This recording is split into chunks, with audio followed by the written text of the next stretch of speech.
So Jahmile, we think of defensive line and linebackers being heavily involved in option stopping the option, but your defensive backs, obviously, how much do they have to get involved, and how different is what you're asking them to do this week compared to what you've done all season? Yeah, I think preparing for what we're going to see is going to be different holistically. I think throughout our defense for everybody, the preparation is different. The keys are different. Your reads are different, and so that presents its own problem in itself. You talk about the corners and the safeties in terms of their fit and where they be implemented, and as you said, it's going to be more so in run support, right? Making sure that they're solid, being able to cup the ball on the perimeter. But then also in the one or two times that they do get the ball thrown at them, being able to be sound. The one thing we know is that if you fall asleep or if your eyes aren't necessarily elite, you can give up the big home run hit. And you don't want to do that against, obviously, an offense like this. Being that they do everything else really soundly, we've got to be able to take that away and then be able to fit in run support as well. We'll go to John Antonic. Curious, you've recruited defensive backs to play Big 12 football with length Right. and in the passing game, and this is a whole different style that you've got to, I guess, condense in 10 days? Not even 10 days, really. Right. What are some of the things that you have to remind them when they're playing a system like this? Yeah, the first thing is eyes. It's all eye control because there's a lot of misdirection. There's guys going everywhere.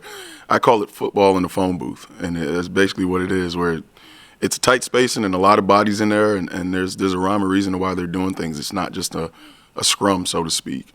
And so for us, there's a progression in which your eyes go through so you can make sure you fit it correctly and that your gap sound. And that's going to be the key in terms of their eyes.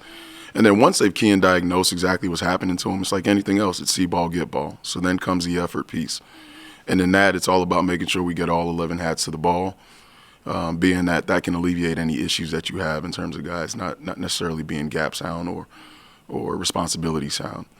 And then when you get there, finish with bad intentions. We need turnovers. When you got a team that has clock control the way they do and hold on to the ball and really control the game in that way, it's on us to get the ball back to the offense. And you do that in two ways. One is you stop them on downs. Two, you turn it over on downs. So either way, we're looking to make that happen. Obviously getting it back to our guys. Mitch Davis, go ahead. Coach, talking with the other coaching staff and being an outsider looking in from Memphis, Coach, talk about that culture of the program that you guys are bringing to the Liberty Bowl, and how has that helped you guys in your preparation for the AutoZone Liberty Bowl in the matchup with Army? Yeah, well, culture is going to be huge, especially in this game, because we're playing a team that culturally is probably as solid as they come, right? Their culture is different and different in a good sense. And so for us, we're going to have to lean on the pillars of our program and make sure that guys are doing things in the right way. We ask them to be accountable and responsible on and off the field. And this type of game is going to really, really test that. It's going to really see exactly where they lie in terms of their responsibility and being able to do their job. I know on defense we call it 111, which means each guy of the 11 do your job. And we ask them to do that as well off the field. And, those things we'd like to think they correspond and translate. And so that'll be a good test to see where we are in terms of culture. But as you said, culture is going to be everything. It's going to be one of those games that's going to be hard fought. We're playing a good outfit, tough guys, very sound, polished, and wired the right way above the neck for the most part. And so we're going to have to match that. We're going to have to match it. And it'll be a good challenge. I'm excited to see it. Cody Nesper, go ahead. Hey, Jahmile, how do you balance being aggressive and being disciplined enough not to get sucked into their option? I'm not sure, Cody. That is the riddle that we're trying to solve, literally as we speak.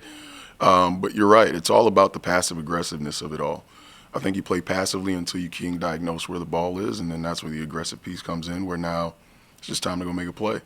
But you're absolutely right. You can't just say, okay, hey, I'm going balls to the wall and going to get it, on every play. That's not the case here. There's got to be a rhyme, a reason as to why you're doing what you're doing, and then you've got to be elite, not only with your eyes, but then in the technique in which you're doing it. So it's multifaceted.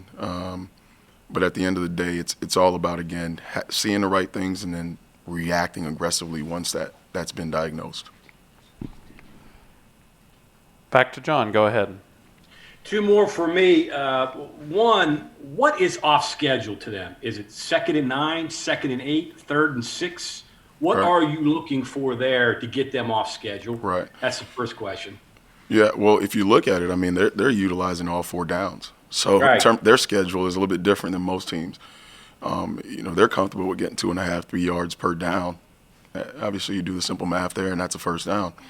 And they're very, very comfortable with that. So really off schedule for them doesn't necessarily exist unless it gets to a 3rd and long, 4th and really long situation. Outside of that, I believe they feel like at any point in time they're still on schedule to do what they need to do offensively and give themselves a chance. What we've got to do is minimize the amount of yards that are given up, obviously, in the early downs, which gives us a chance to then be able to kind of pigeonhole some things on the latter downs, the 3rd down and the 4th down situations.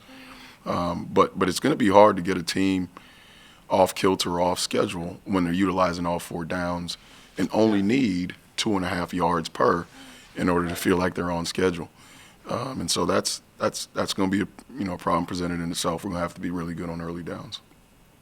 The second one I have is a kind of a different dynamic. You were going to face a Tennessee team that was probably playing out their schedule, 3 wins. This is a team with a point to prove. They were left out of a bowl. They've got 9 wins, another win over a Big 12 team. So that adds a different dynamic to this game, doesn't it? The team that you're facing. You know what? I'd like to say that. I'd probably be lying in saying so. In that, for us, they roll the balls out. We got to play ball. They have something to prove, so do we. Our last showing, defensively at least, wasn't where we wanted to be, and so we got more to prove, in my opinion, than anybody else. And our guys know that, and our coaches, we obviously are going to preach that, and that's about it. They got something to prove. We do too. So we'll get after it. Greg Hunter, go ahead. So, Jahmile, just in terms of bowl experience, go back to your playing days. Obviously, you would have had some special ones, and even away from the field. I mean, just the fun aspects of being in a bowl. You got to feel that the players are going to miss that this time around. So, I'm sorry. One more time, Bubba. I'm sorry. Yeah, I mean, the fun around bowl games. I mean, Yeah. go back to your playing days. I You got would you. have had a ton of great opportunities. Yeah. These kids don't get that.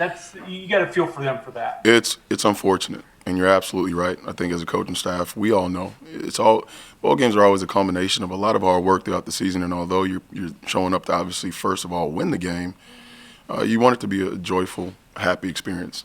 Our job as coaches is to try to do as much as we can to make it that within the parameters that have been set.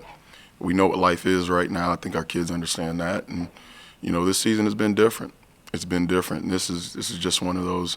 This is another thing that just seems to be a little bit off about this year. But our guys have been resilient and worked through those things, and we're going to ask them to do it one more time.